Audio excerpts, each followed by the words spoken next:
is continually evolving. Today, we witness a shift in tourism paradigm. And the cultural knowledge that we have is very important. This one is an Ifugao Bulul that has been lent to us. Silk screen. So what we need to do is just get the first layer, and the top layer, the measurement.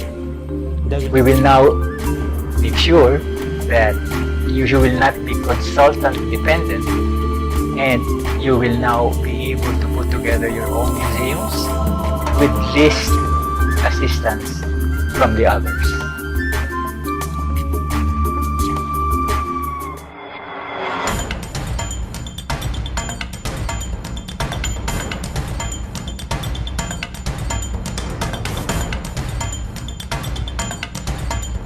Basic tools that we need to set up the studio.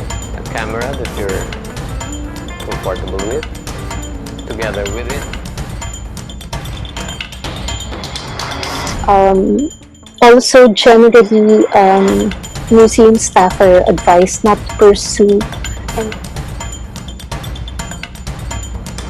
In doing that, I'd like to focus on the two important words in that formulation, which is to curate and to exhibit. To curate is to... So why are museums important? Because museums and galleries give us an insight into the history of humankind. So even John Dewey, who is a prominent leader in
Okay. Good morning everyone. Maray na aldaw po sa gabos, maupay nga aga sa inyong tanan. Mayap nga temprano, maupay nga aga sa inyong lahat. Magandang umaga po. Welcome to week 8, no? Of our day 1 for this museum management training, and we are pleased that we have very esteemed scholars and museum practitioners, no, that we invited for this webinar. So without further ado, I would like to introduce our first resource person. We have Dr. Cristina Juan from the SOAS London School of African and Oriental Studies. She's now in Netherlands, and I know it's 3 a.m. in the morning there. So thank you, Cristina, for joining us for today's session. So Cristina Martinez Juan has a PhD in comparative literature from the University of the Philippines. In 2017, she's spearheaded the creation of the Philippine Studies at SOAS. This is an interdisciplinary forum for Philippine-related teaching, research, and cultural production in the UK.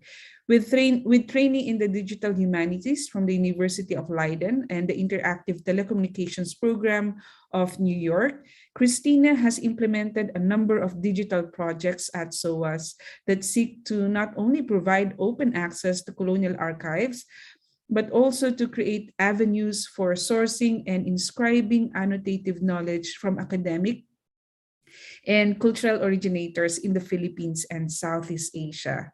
So we are very pleased to have Cristina Juan with us this morning. Good morning, Cristina. Hello. Hi, good morning. Mayang buntag. Should I begin? Yes, please. I'll just share my screen.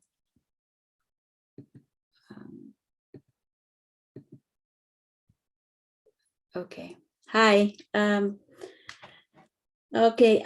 you, Ikin, for the invitation. I'm very honored to have been asked to introduce this one of the digital humanities projects that we are working on here at SOAS.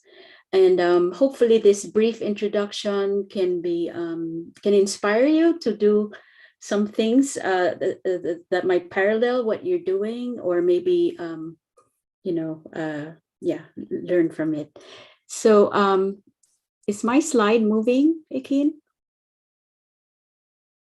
Yes, the slides are moving. Okay. All right. So let me just begin with an observation that Marian Pastor-Roses has often made, that in the context of Philippine material culture outside of the Philippines, that there are, for example, 350 pieces of Bagobo textiles, pre-1910 textiles at the American Museum of Natural History in New York. But then there are less than 12 at the National Museum of the Philippines. The Bagobos themselves only have photographs, perhaps, of their of the textiles from that period. So it is the sort of premise is that the vast majority of examples of pre-1930s Philippine material culture are in fact stored in institutions outside of the Philippines. So we only have a vague kind of approximation of what is out there, or at least for a long time. But we do know that these objects are out there. We know that, for example, there are 10,000 objects at the Field Museum in Chicago, another 10 at the American Museum of Natural History, several hundreds in Vienna, London, and even more in Spain. And then all of these objects, a majority, 0.001, are on display. But most of them are kept in storage and hard to access, absent from view, and I guess most heartbreakingly kind of absent from the cultural memory, of the Filipinos, of the people. So this kind of disparity, of this vast amount of Philippine material culture that has been dispersed throughout has kind of led to this idea of mapping Philippine material culture in overseas collections. This project has been based on several other attempts, earlier attempts, one spearheaded by Marian in the 1990s. So what we're trying to do really is to create a global visual inventory of these objects in exile. So the project was developed and launched in January of 2021. And I act as project head along with Marian Pastor Roses. And we have a lot of interns that help us and actually volunteers that contribute to the site, etc. Now, when we started the project, the goal was very clear. It was to create a digital map as a kind of navigational tool, a cartographic kind of function, just basically to know where things are, how to get to them, and getting precise baseline numbers, on exact locations. We have like a lat long in our site, So here we try to get just where these objects are in the world. We ask questions like, where can we find early 20th century ikat, for example, in Germany? And so we map that and we get the data from these museums and institutions, we collaborate with them, and then we map these objects into an inventory or a database. So we go all over the world. We ask where, for example, where are the Juan Luna paintings in Spain? And then we map that. Or for example, these particular blue trousers in Damian Domingo's watercolors, where can you find them? Again, and as it happens, for a while, many people thought this wasn't real, but there are in fact, we found 7 already, or Nina Baker, for example, did research and found these silk trousers in Vienna and 1 in France. So, and as it happens, there are none of these trousers in the Philippines, as far as I know.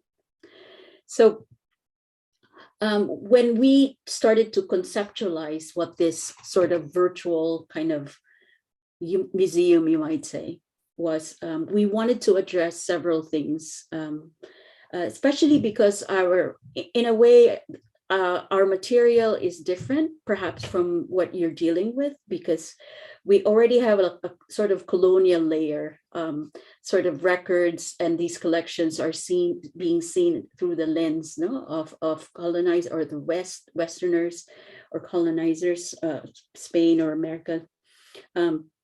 So we wanted to keep this particular kind of epistemology around these colonial archives and deal with them, and wanted the project to address particularly 3 things: the dispersal of these objects, so they're all over the globe, and many of them are fragmented. Some, for example, in the 1904 St. Louis exposition, there was a whole bulk of material that was sort of shipped for the exhibit, for the exposition, and now they're like all over the place. And there's some in Germany, some in Spain, some in Leeds, for example, even here in the UK, in Liverpool.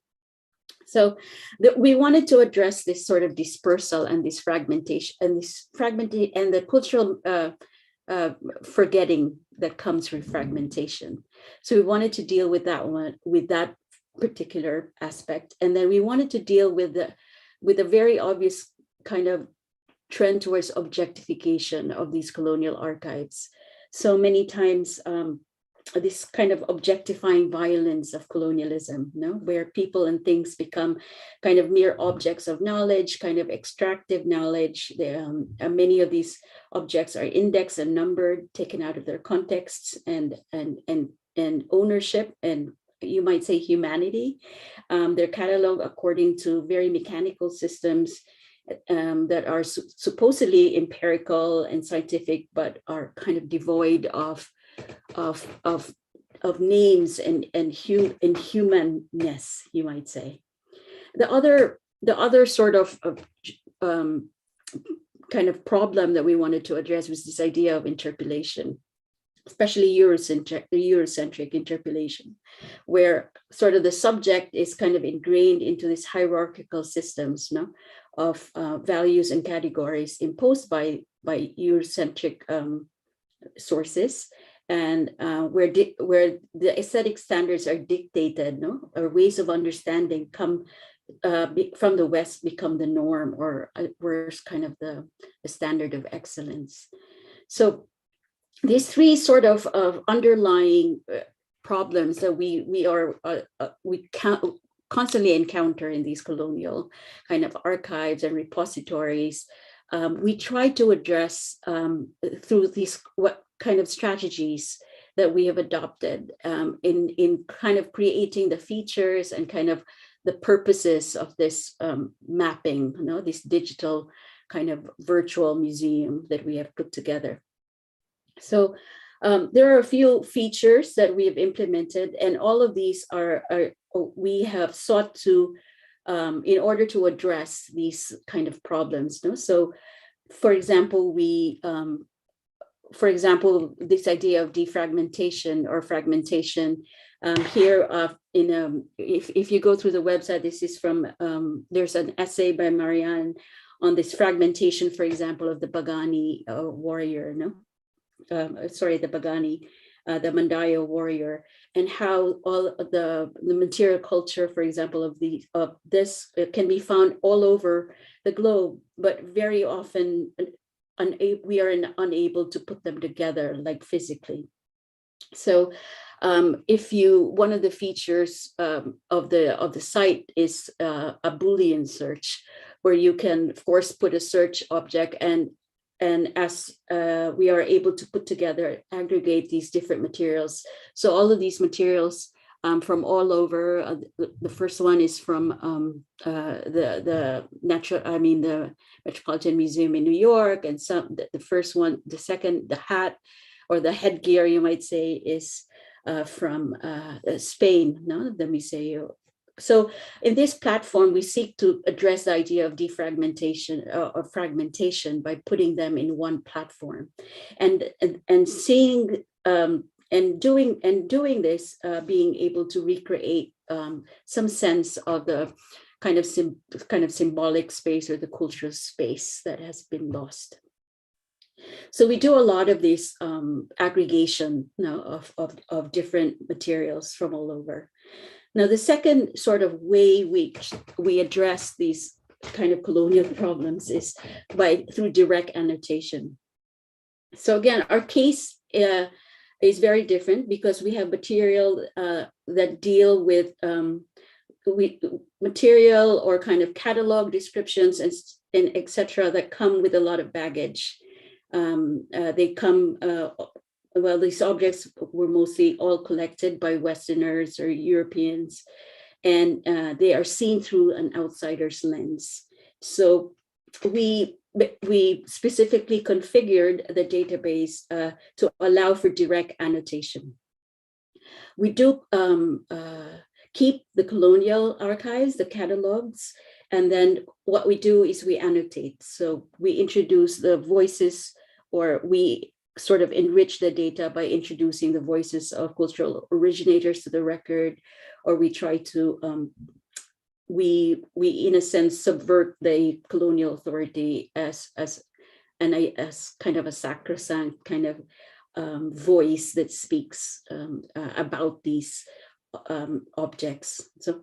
So now these annotations can be introduced, or annotations here, for example, is from the Field Museum of a blanket. So we've been able to heavily annotate this from the collected from by Cole, I believe, and because our website can has a field, a data field for direct annotation that we can add, or we can kind of supersede what is historically there.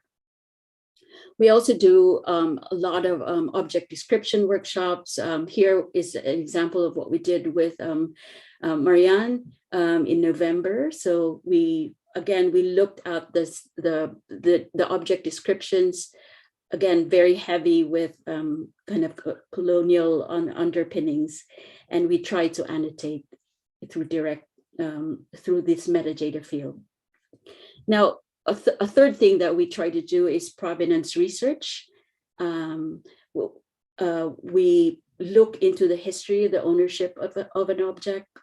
We provide documented history to help prove ownership or assign the work to a known artist. So it's very hard to do, but for example, some of the objects sent to Spain, or at least to St. Louis, some of these materials actually have very granular in the records, but they are hardly ever inputted by curators or by collectors, keepers, because a lot of the purposes that they have had for collecting these objects went beyond, or didn't really need to have these named individuals, but there are records. So the Peabody Museum, we were just looking at the catalogs and the written catalogs, and they do pinpoint the village or perhaps a particular family that these things came from.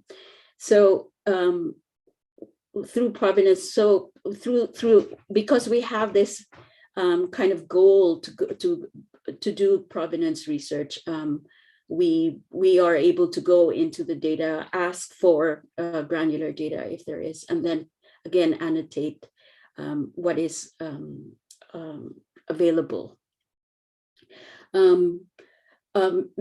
Provenance research, of course, is also very much used by other organizations for repatriation. No? Unless we are able to point to a very specific place, repatriation is often a big problem. Now, the project doesn't necessarily come in with a purpose of physical repatriation, but we want to think that this could be, the provenance research could become a basis for it. The other kind of feature that we seek to embed in the mapping project is what we might call narrativization, or through the digital exhibits.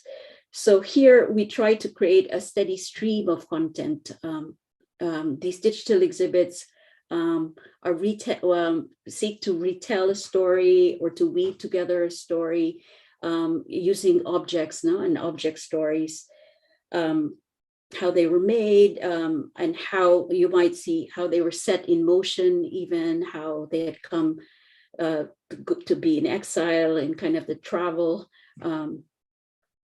Were they purchased, or were they looted or plundered, etc. So again, these historical contexts are very important to establish provenance, and also to sort of humanize the objects, you might say. So this is an example of what we do for digital exhibits, and I'll show you the back end later on, but these are basically stories linking these objects together, etc. Now, a feature that we use a lot for these digital exhibits is the use of artificial intelligence. Here we have something called the relational networks. So underneath each of the objects, we have related items. So through artificial intelligence and some algorithms, we it seeks to connect different objects from the entire database and puts them in the bottom. So you'll see, like, it might look at material, it might look at color or technique, and put them as related items as kind of inspiration for thought or inspiration for other digital exhibits that might come forth. So through the use of this relational feature, we see patterns emerge, or maybe stylistic maybe motifs or mutations even. We see new connections, through this relational feature. Now, so we see this, or even like the color red, for example, which Cherry Kison has done a lot of research on, and then we're through putting in the algorithm for red, for example, we're able to see data on how red is used through the entire database. So these thematic connections across regions, etc., are kind of ways to look at these, across the region, trans-regional, I guess, pan-regional similarities. And then lastly, another feature that we focus on, and for me, even more importantly, is this idea of course, this co-production, this feature in the site that is what we call the in-conversation features. So because we have reoriented who the user might be for the archive. So these are not for the curators here in the West. We are hoping that this can be used for the diaspora or the cultural originators in the Philippines. So what we try to do is to try to connect these objects with give access to these objects digitally for now, but in some sense to engage with the cultural originators with the material.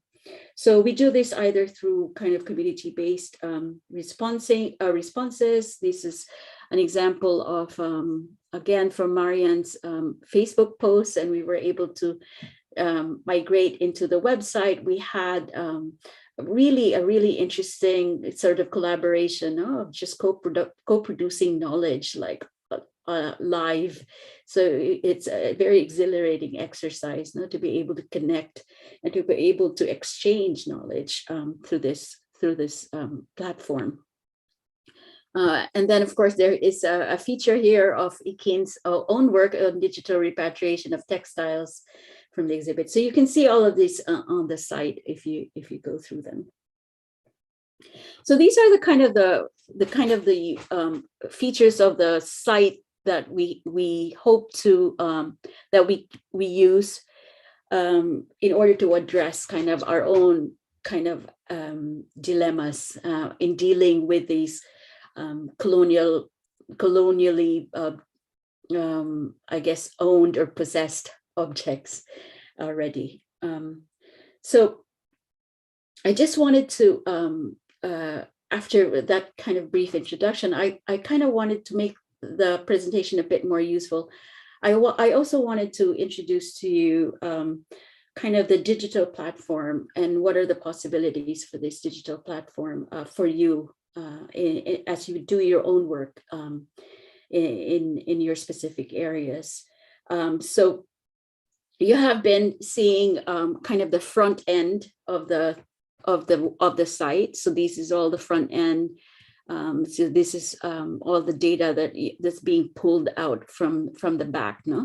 So the back end, just to briefly share with you, is I use Omeka. We use Omeka Classic, which, by the way, is free to download and to install on a server. So this Omeka Classic is what runs what might we call the content management system, behind all the digital exhibits and kind of the AI and everything in the front.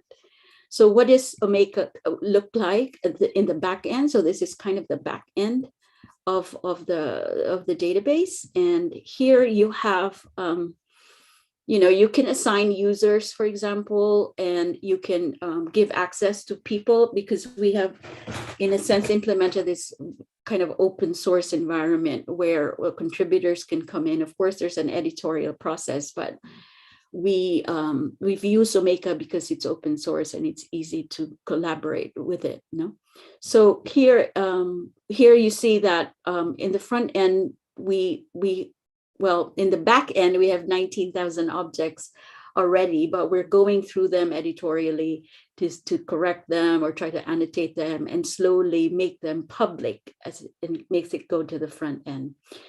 But you see that it's a kind of typical kind of maybe even WordPress site that if you're familiar with WordPress, but this is kind of the database that runs the engine of the front. No? So here you have collections, etc., and then you have the items. Oops, sorry. So this is the kind of how you look at the database. No, so you basically add an item and then you put the different types. So these were actually inputted by our interns. So many of them are still private because I need to go through them and then make sure that, as much as possible.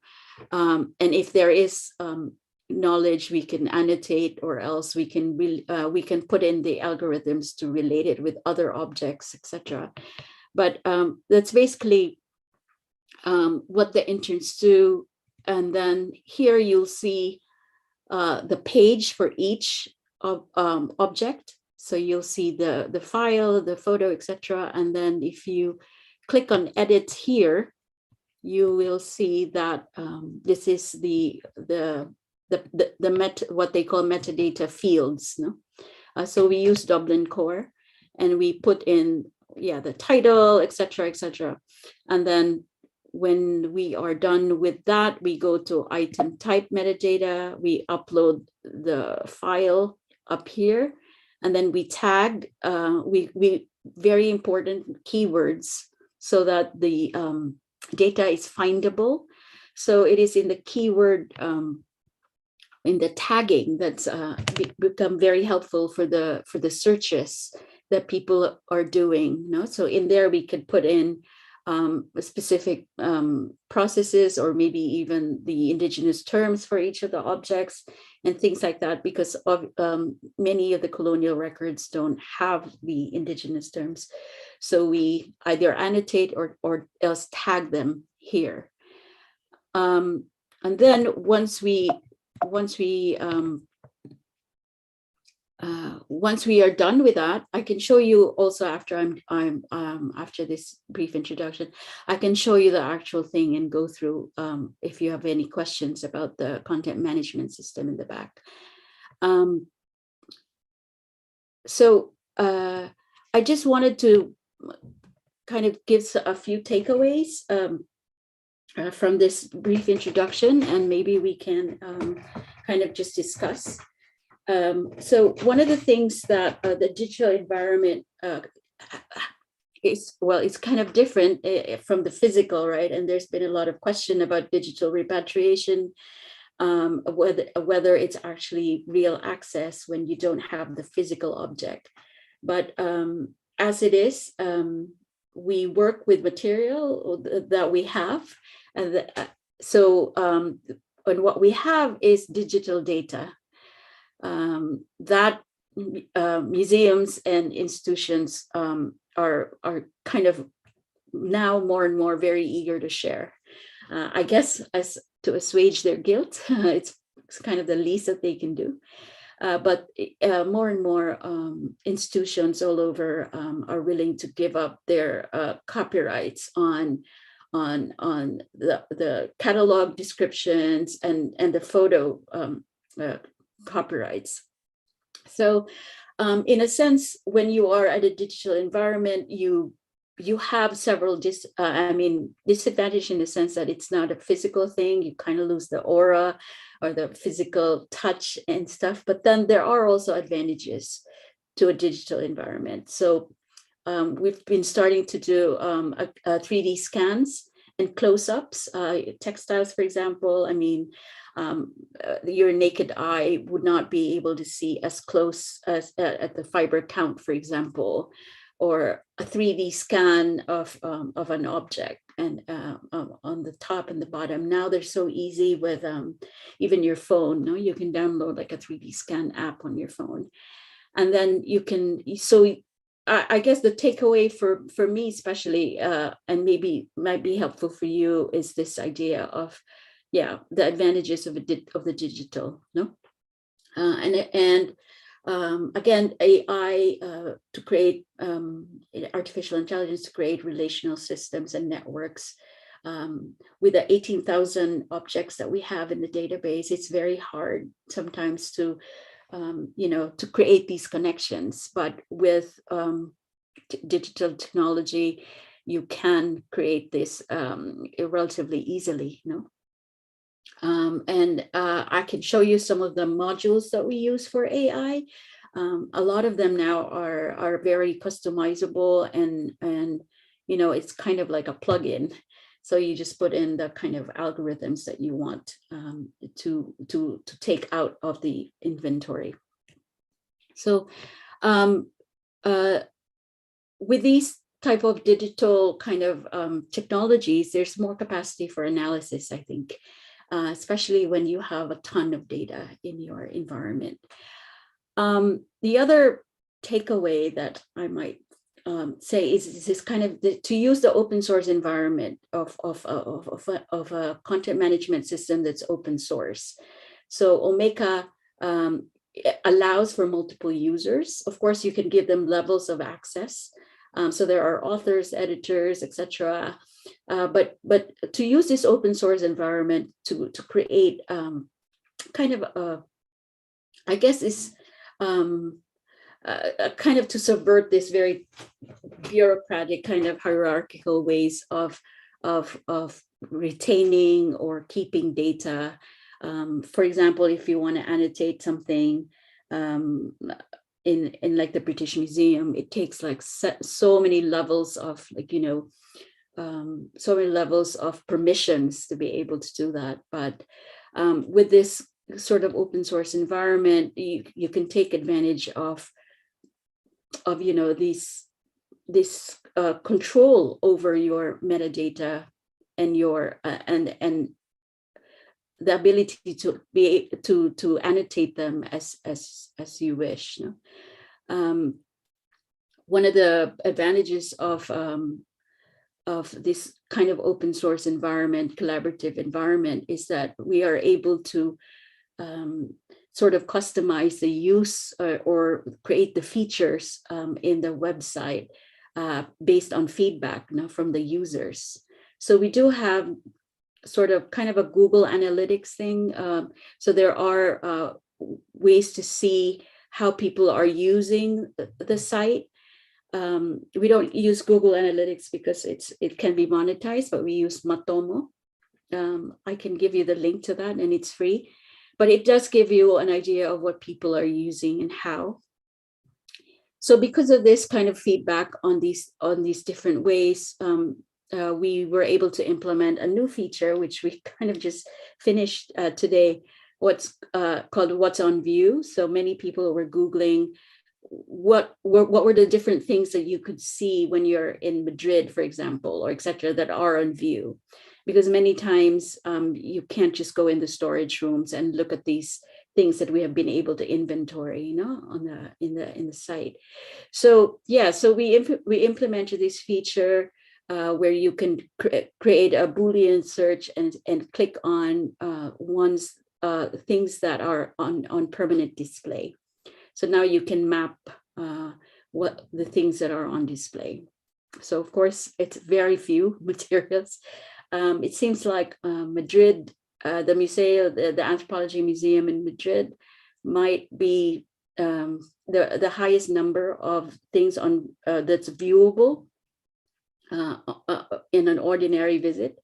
But it seems like the American Museum of Natural History is a bit more. It's like 326 objects, and the Madrid Museum is 322 or something.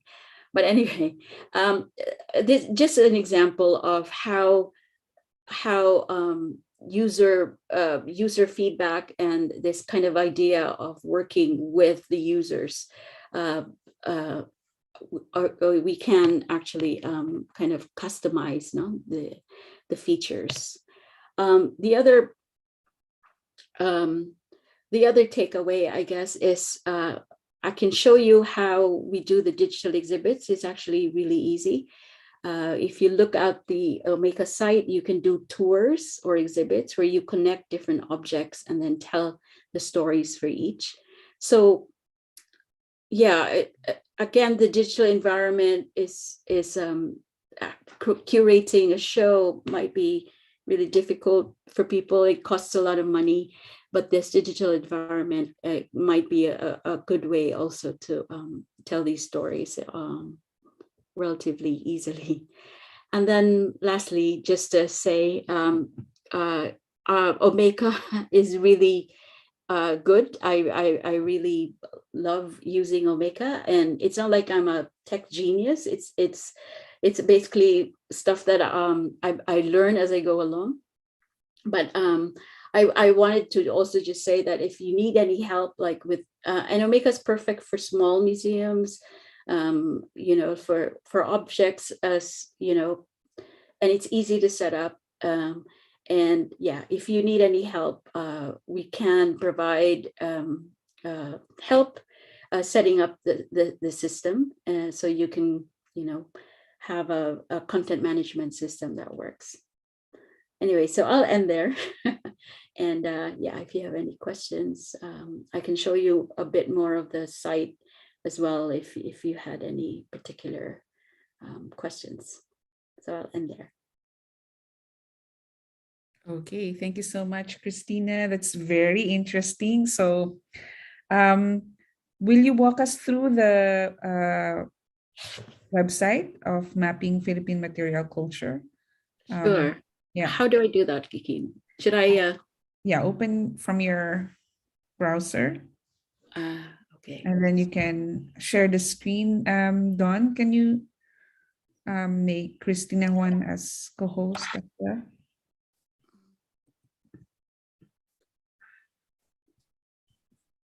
So yeah, so this is the site. Okay. Yep. Yep. Yeah, so this is the site. So that's the URL.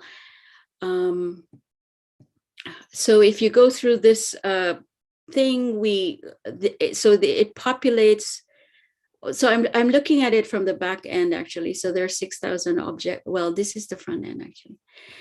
So so you click on a place, and then of course you can see the different areas where something an institution might contain different things. So for example, if you go to this site, you'll see the objects that are contained in this the Smithsonian.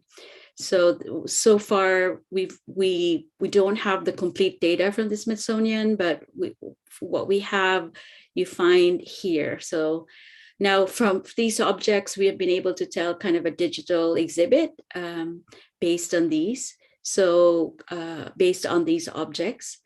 So I think if you go to, so we mapped, we inventory the silver, for example, that we found, and here you'll see the exhibit here in that. Sandra Castro actually wrote for us. So she gave us a narrative, you might say, to connect the different objects that are the objects of silver or silver-plated serving set based in the Smithsonian. So in here, she tells the story of how it got there, and then the people who made it.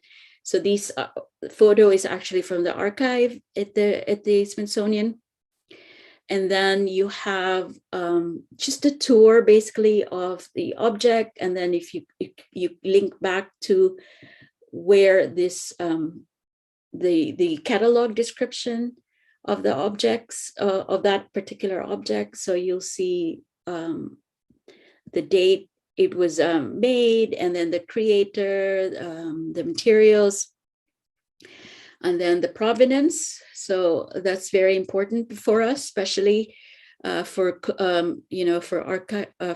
objects that are here in overseas collection. So we do a lot of research on that one, the acquisition date, and then after, yeah. So if you go, so this is the catalog, but then this is the story, that tries to thread through the a narrative, to bind the different objects. So you have these. So yeah, so she tells kind of the organizers of the exposition, and then kind of some kind of interpretation as well. And then you can put references, and then you have this section where you explore items in the exhibit, and this is where you could put kind of a walkthrough, you might say. So the punch bowl, and then you go through the entire list, and you can just keep going as kind of like a slideshow. So of course, we're very into social media, so that the open source environment can, so we always post something and have people react. And then we have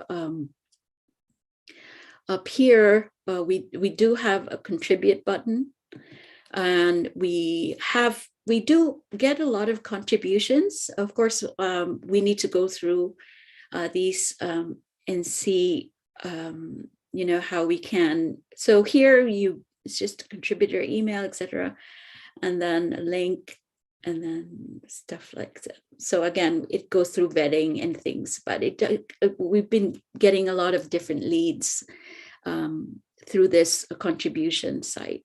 One of it is, for example, Alberto Vela.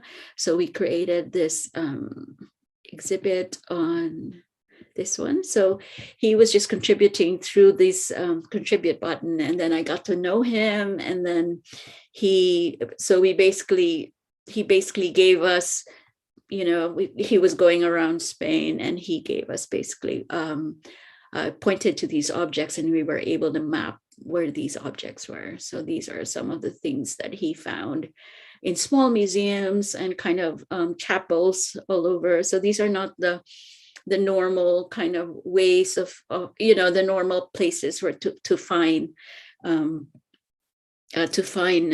Philippine objects. So here are some chapels and some let's see. Anyway, the other feature that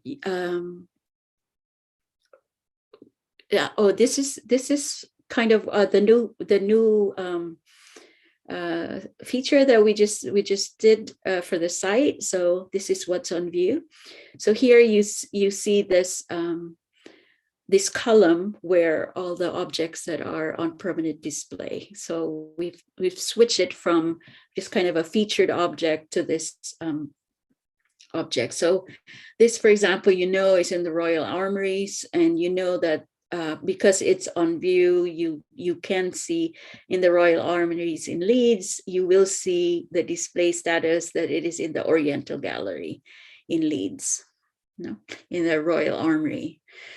So that's one of the this feature was really kind of a response to user feedback. So that's kind of really interesting.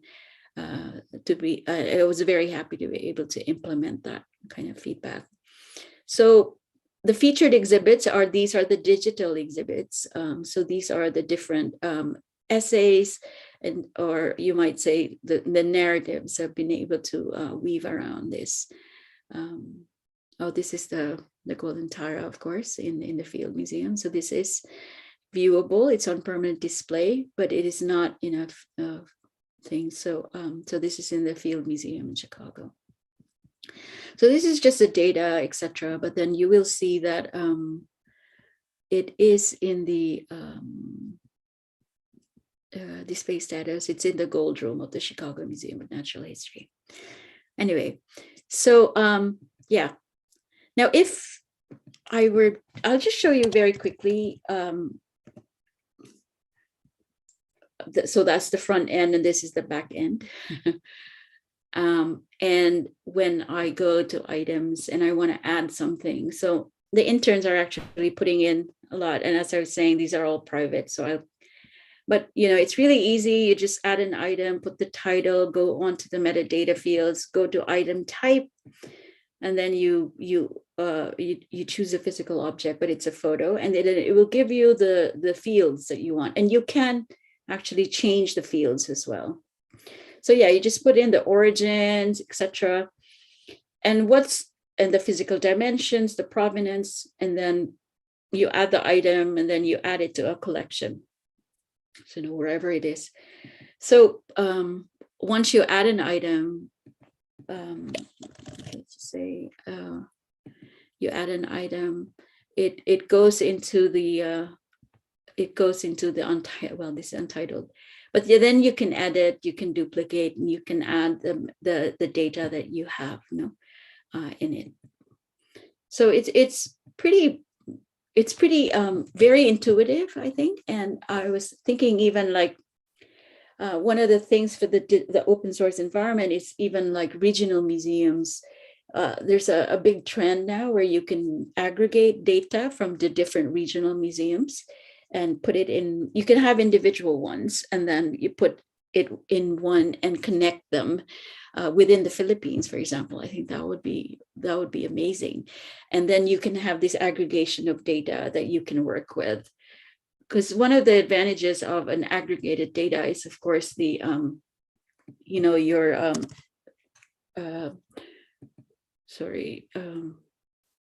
one of the advantages, of course, with aggregated data is you're able to visualize statistically different things. So, for example, this is an old visualization. But you could just based on the data that you have in your management in your Omeka site, in the back end, then you are able to explore the data. So, for example, here you can see the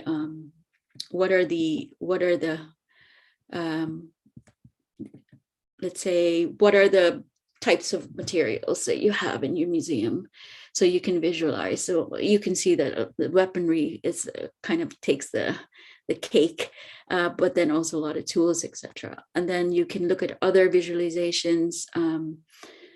The type of you can see gold or metal, wood, paper, textile, unclassified. And then you have you can have, this one is, I think we can redo this actually with the new data now. But yeah, you'll see kind of when these when these were manufactured, etc.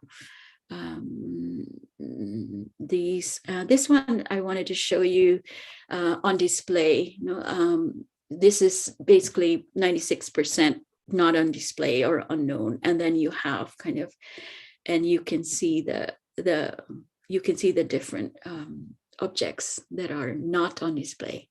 With this new feature that we just finished, I think this will be a bit more robust in a sense. So yeah, you can do a lot of things with different visualizations, but you need to begin with a content management system and data. No.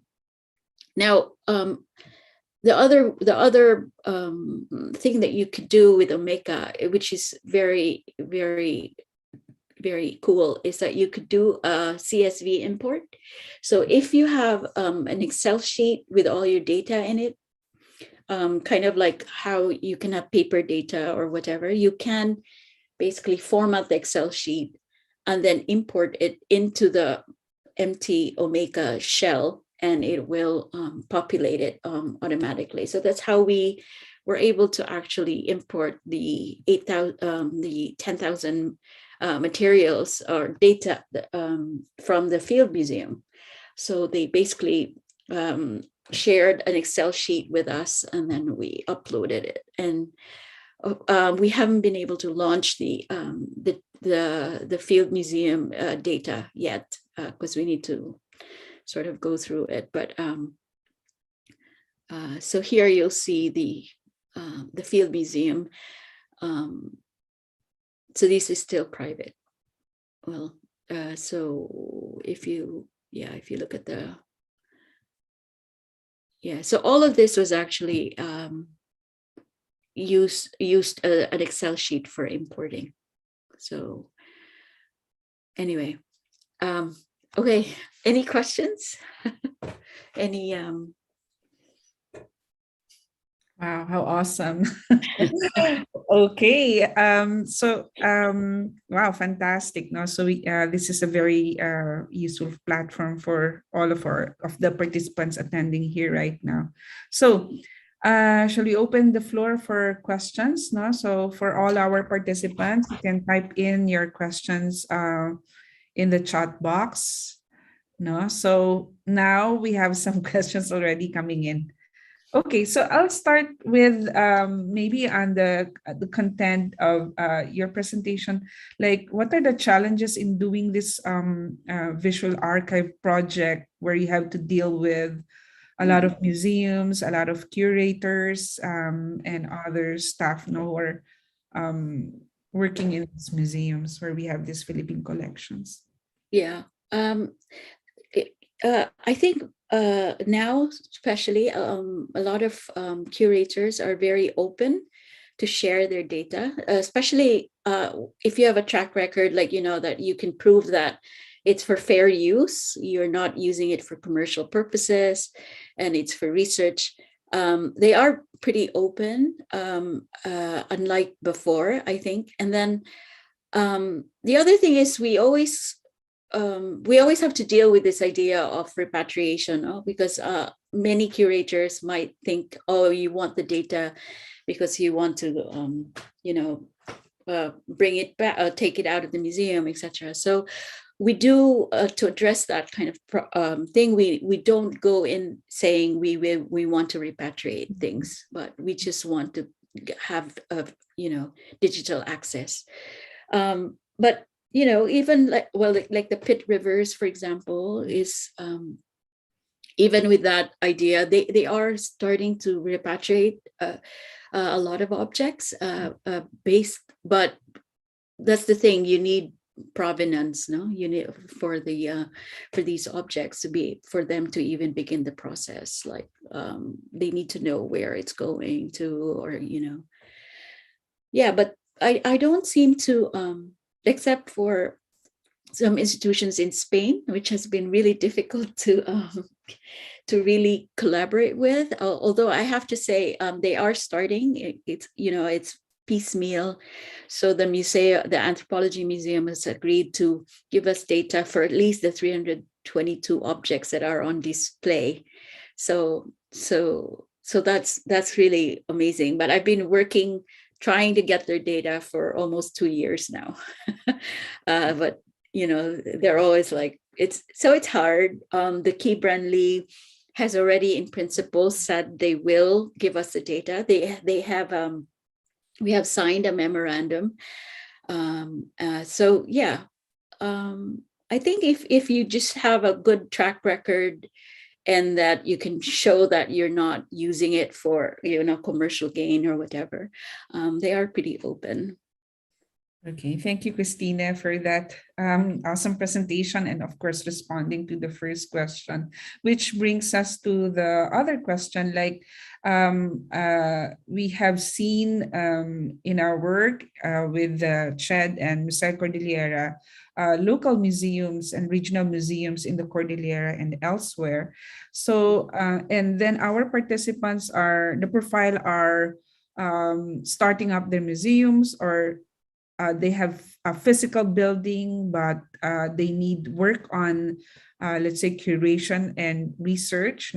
So with your example of this digital exhibits, how can local museums benefit from this visual archive, and especially in the regions where internet connection is so weak, or no connection at all? So how do we bring this awesome project back to the source communities where they could be of optimum use for regional museums and startup museums? Yeah, it is hard. It is hard for digital repatriation, especially if it's there are places where there's no internet connection. So of course, this basically lives on the internet. So what we've tried to do is sort of still use digital technology, like photographs, like reproductions of photographs, or we can more and more, and hopefully more and more, we're trying to bring kind of like portable versions of the site, or even portable versions of some of the objects. So but that of course entails going to the place and bringing photographs, or bringing a mobile phone and showing them. But yes, it is kind of I guess a first world kind of it's difficult, no. I'm not sure if we have tried to look at ways to perhaps do something that is not so visual or so intense in broadband. So we try to get lower resolution photos, for example, so it doesn't hog the bandwidth so much. But again, there's a kind of a give and take, no? So because some users want these high resolution ones to be able to look at it more deeply and stuff. So yeah, it's hard. Like my interest also with the new feature for the stuff in Spain. No, I'm very interested with the collections there, as well as the colonial photographs that were exhibited in Museo Antropologia. Meantime, another question here that came in is about the project's intervention in the colonial captioning or in the description. So what kind of intervention does this project implemented in relation to co-curation, co-production, or co-working with, let's say, cultural bearers and others? No? Yeah. Because what we see now in the website is the original caption. So I know that there's a space there where you can contribute. So what is the output of this collections, or co-curating with, let's say, experts or cultural bearers now looking at this collection now? Yeah, it's been very slow, because when we upload data, you have a repository, you basically mirror the colonial archives. So it's a lot of work to go through them one by one. So ideally the output would be a sort of second chapter where you have a tab where you have the colonial, and then you have another site that would basically be the annotated site.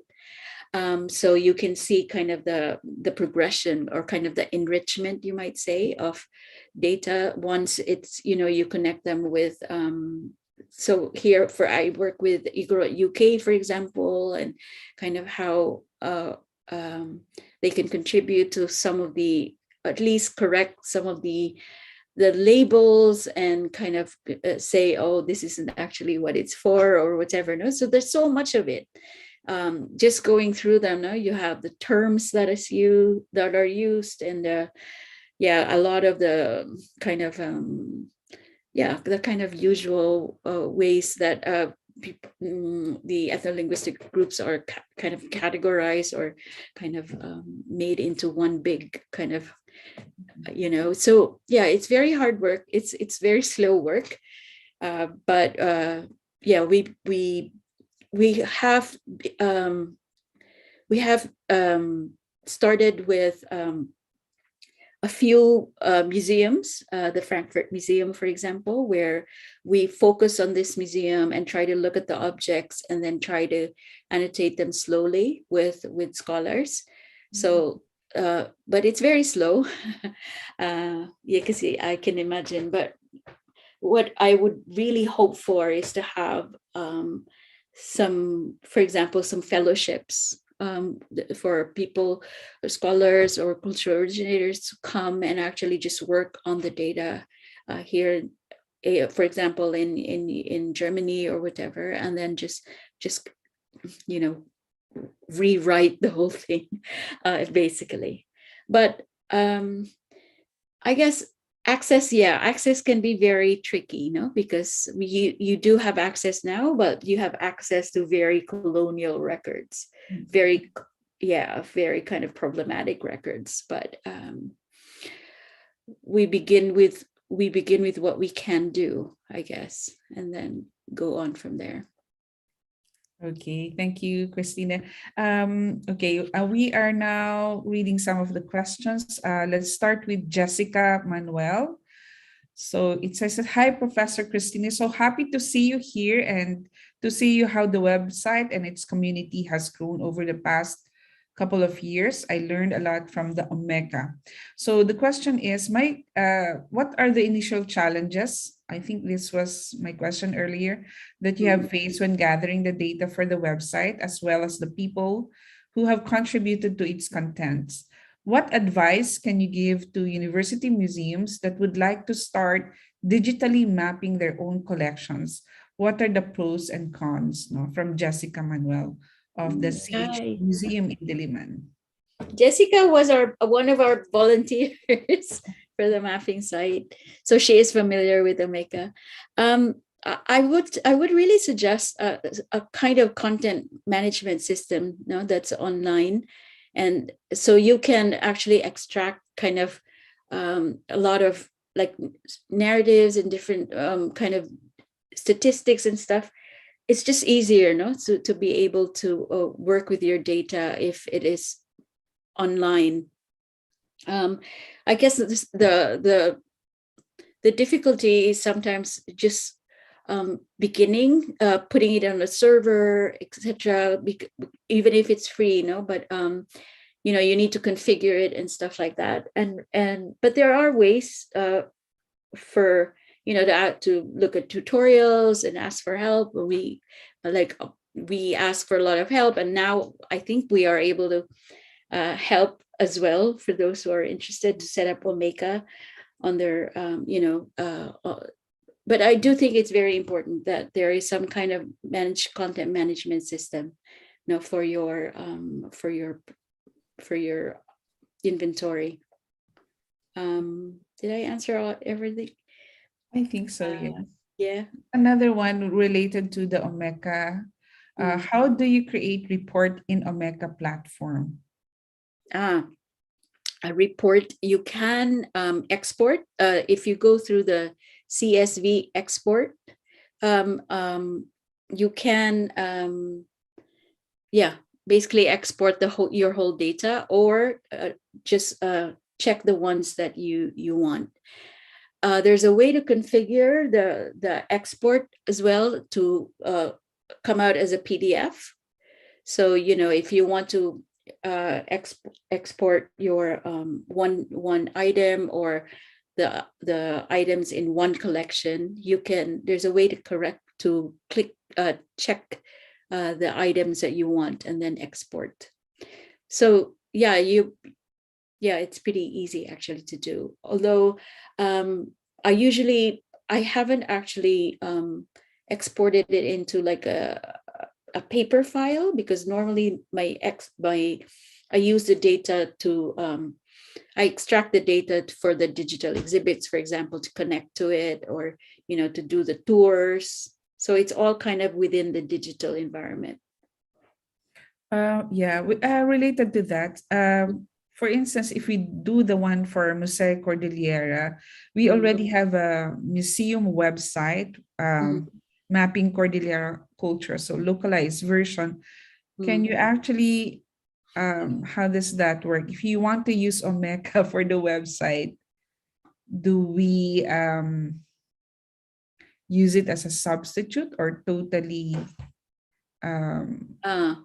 change the whole setup? Or we can use the Omeka as our internal cataloging system, or I don't know how can you? Yeah, you can use Omeka as your internal, because you already have a website. Because for us, what we did was used the design the website on top of the Omeka. So with Omeka, there are themes that you can use, kind of like WordPress. So, but we customized it heavily and put it our own like kind of features. But for Museo Kordilyera, since you already have the website, some people actually just kind of use the server to link to a site. So, for example, you have the photo of a basket, for example. You can link. You can just use the server of the Omeka to link to it, and not necessarily like work from the back of it. Because you already have a beautiful website, so it might be difficult to. But I guess that I don't see any real advantage to having to redo the whole site, no? Because some people also do have just like a simple website, and then again just link to the Omeka site because then you have the inventory numbers and you can have different things like that. Okay. All right. Thank you. This is a comment from Mild Hombre Bueno from NVSU, Nueva Vizcaya State University Museum in Bayombong. No? So, ang comment niya, wow, what a revolutionary take of using AI in museums. How fascinating. Okay, I think what Cristina said about the content management of your like for instance, if you have print catalog system, you just have to migrate this in the Omeka. Is it the direction? And then you can actually create a website out of it, right? Yes, you can. Yeah, because you have themes. So if you look at the Omeka, once you have data inside, you can go to themes, and then it will create a face for your data. So it depends on, you could put a photo on top, and then you can put the different objects below. It depends on what you want to do. But there are very many different, kind of like a WordPress site that you can configure on your own. But yeah. All right. From Adrian Cartalaba, the question is the visualized chart feature on the site also doable within the Omeka platform, or was that made using a different software? Yeah, that was made using I think it's called which is free. It's let me see again. This was done with Flourish data visualization. So again, with Flourish, you basically do an Excel sheet, and then if you go to Flourish, the website, you put in the Excel sheet, and then it creates these visualizations for you. But yeah, it's always you always begin with data, no? That's formatted. Kind of like your IKIM, like your Museo, you already have it on an Excel sheet. Yeah. So yeah, you can basically just format it so that it corresponds to the metadata fields, and then these programs can basically create stuff for you. Okay. Yeah. We'll try to explore that one. Okay, there's a question from that was sent to us now. So there in the Philippines, there is a cultural mapping project under the NCCA, so they are the proponents for this cultural mapping project, which is now required for towns, municipalities to create their mapping of cultural heritage, tangible and intangible. So now with this material culture project, is there any provisions in place in safeguarding, for instance, the intellectual property rights of stakeholders involved? No, so my understanding of this question, there's this cultural mapping project. So they mapped out this material culture, and if they intend to publicize the collections through the Omeka and through this digital website, will there be conflict in relation to intellectual property rights and other stakeholders involved in this? From the cultural, for the owners. Yeah, for the owners. Yeah, that's always a problem. Well, I guess for the Philippines, especially because you're mapping like real time, no? So you have, there's real ownership and real, for in our case, these are sort of owned, the copyrights are owned by the institution. So for as long as they give us the rights to it, although we are careful with, we don't publish photographs as much, just because, well, it's not part of the parameters of the project. We only do sort of material culture, and unless the photograph has been kind of, kind of maybe changed or augmented or something. But yeah, it is always difficult to do that. We are very careful with, for example, human remains and things. We do not add that to the public inventory. We do have it in the records because the museums give us their own records, so we keep it in a private category. But the rights are always the problem with, I guess, copyright. Yeah, it's difficult, no, because sometimes it's appropriation if they're able to look at these. So it's a conundrum, like like these patterns, for example, or these textiles, and then you see the patterns and people through the website see it. So yeah, I don't know how to answer, because I guess digital repatriation always has its, even digital repatriation can has problems with appropriation and things. What do you think, Keen? How do you deal with?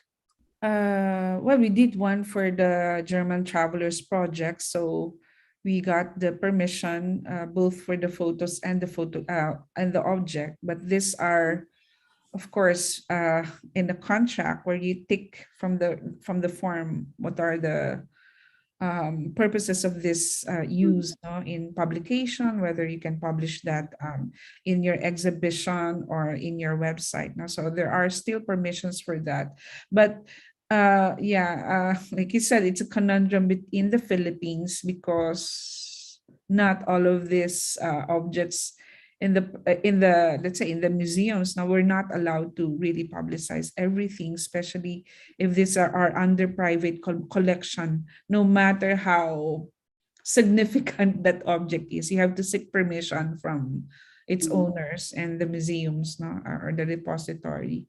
So still blurry in terms of how to. And also, I think that's why one of the things we did for the project was that we cut off the up to the 1950s because of the copyright. So beyond that, it's really tricky. Even museums don't want to give data if like maybe like an artist or a painter and they're still living, or within that period. So yeah. Okay, so another question here, just a comment or a question. If you have this global survey of artifacts of material culture outside of the Philippines, can this broad project be feasible for a Philippine survey of artifacts in the Museum of the Philippines using this Omeka and a website? Yeah. Comment. Yeah. What would be really good is to maybe have as I was saying, maybe like the regional museums, and then aggregate. It's very easy to do in Omeka because you can make collections, so you can have your individual sites, databases, and then put them, aggregate them. So kind of like what Europeana does, you know. So yeah, just the aggregation of data just gives you a lot to work with in terms of analysis, in terms of, you know, just being able to trace, you know, the stories of objects and kind of the dispersal. Yeah. I think that's our agenda for the year 3 project. I think Ched already gave us a grant for that. So that's year 3. So we will set up a, maybe Philippine Survey of Artifacts in Museums in the Philippines. But of course, we need the help of the participants, no, in the regional museums, and of course we will invite Dr. Juan to help us go through again on how to go about this project, kasi it's good to start from the regional level, no. For instance, I know in the Visayas area, ang daming museums dyan, and also in Mindanao, no, and of course people from Luzon cannot access the ones, no, from Mindanao collection, no, to do comparative ethnography, for instance, no. So this could be possible, no. But essentially, from what you have said, it is important to have a content management program first in place, no, before we can proceed to the higher levels of representation digitally and on this platform, no. So yeah, this is awesome project, I must say, and I hope it can inspire our participants here, no, to explore this platform. Okay, other questions and other comments from our participants? Naubos na yata.